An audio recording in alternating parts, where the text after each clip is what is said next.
O que é o cânon bíblico? Descobrindo as Escrituras Sagradas. Imagine segurar em suas mãos um antigo pergaminho, cujas palavras moldaram a história da humanidade. Um texto que atravessou milênios, sobrevivendo a impérios, guerras e revoluções.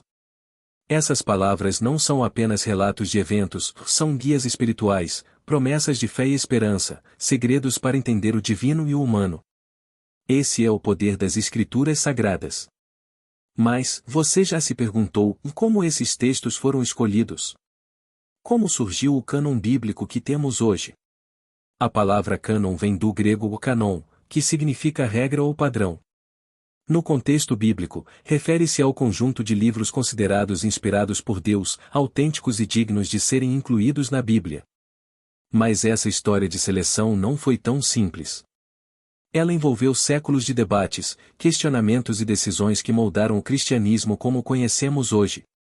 O cânon bíblico não começou com o cristianismo, mas no coração do judaísmo, onde o Antigo Testamento, ou a Tanakh, foi formado.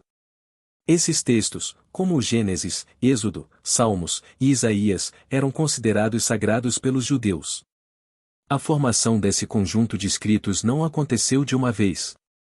Os livros foram reconhecidos como inspirados ao longo dos séculos, com líderes religiosos e rabinos identificando quais eram as palavras divinas e quais eram apenas textos históricos.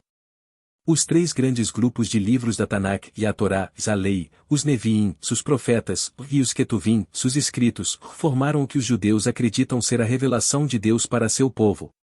E esse Antigo Testamento se tornou a base para o cânon cristão. E então, veio o cristianismo. Com o nascimento de Jesus, surgiram novos escritos que relatavam sua vida, suas palavras e a fundação da nova fé. Os evangelhos de Mateus, Marcos, Lucas e João são os relatos mais conhecidos. Mas, além deles, os apóstolos e primeiros líderes cristãos escreveram cartas e relatos, como as epístolas de Paulo, a carta de Tiago e o Apocalipse de João.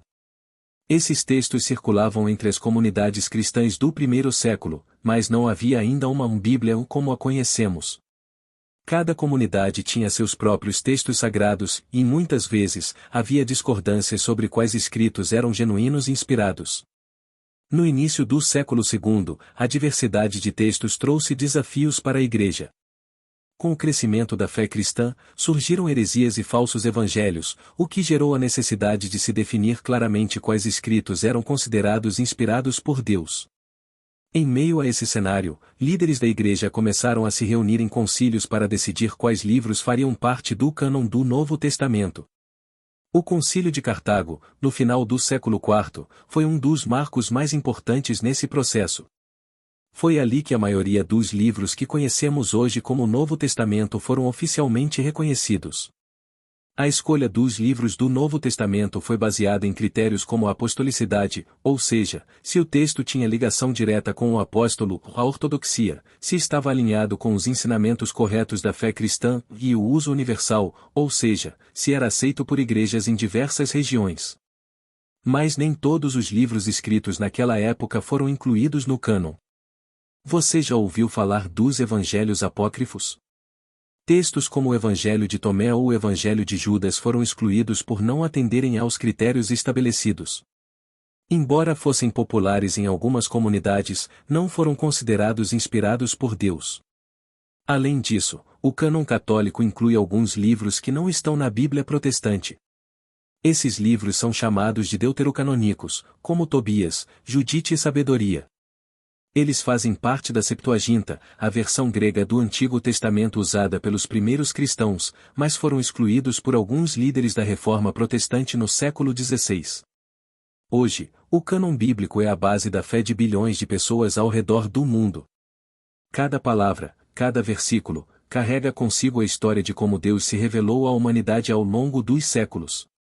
Mas o processo de formação do cânon nos ensina algo importante e que a fé não é estática. Ela foi moldada pela busca sincera da verdade e pela necessidade de preservar aquilo que é sagrado.